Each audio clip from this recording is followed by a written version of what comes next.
చాలా అల్లరి చేస్తూ ఉంటే భృగు శిష్యులు శాపం పెట్టారు. ఏ శక్తిని చూసుకుని ఇలా అల్లరి చేస్తున్నావో ఆ శక్తి నీకు తెలియకుండా పోగాక అని.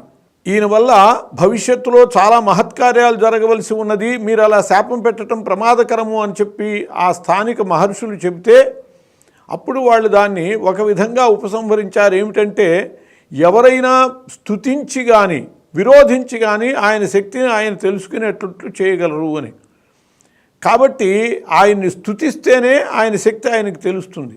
సుందరకాండలో మనకి నిదర్శనం, సముద్ర లంఘనం చేసే ముందు దక్షిణ తీరానికి చేరి అందరూ ఎవరు దూకగలరు అని చెప్పి ప్రశ్న వచ్చి ఎవరి శక్తి వాళ్ళు ప్రకటించారు. హనుమంతుడేమీ మాట్లాడలేదు. ఈ కార్యం ఎవరూ చక్కబెట్టగలవారు లేరా అని అంటే అప్పుడు జాంబవంతుడు చెప్పాడు, ఉన్నారు మనలో ఒకడు మహానుభావుడు, అడుగు ఆంజనేయుడు. మరి ఆయన చెప్పడేమంటే ఆయన చెప్పడు, ఆయన శక్తి ఆయనకి తెలియదు. ఆయన్ని స్తుతిస్తే ఆయన తప్పకుండా ఈ మహత్కార్యం సాధిస్తాడు అని చెప్పాడు.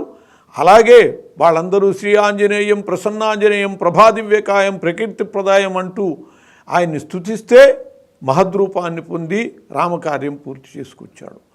కాబట్టి ఆయన యొక్క లక్షణం ఏమిటంటే పొగిడిన పెరిగిడి స్వామి. అందువల్ల ఆయన్ని మనం స్తుతించి ఆరాధించి ఆయన యొక్క అనుగ్రహాన్ని పొందొచ్చు. ఆయన అనుగ్రహం కలిగితే మనకి సమస్తము చేకూరుతుంది, దానిలో సందేహమే లేదు.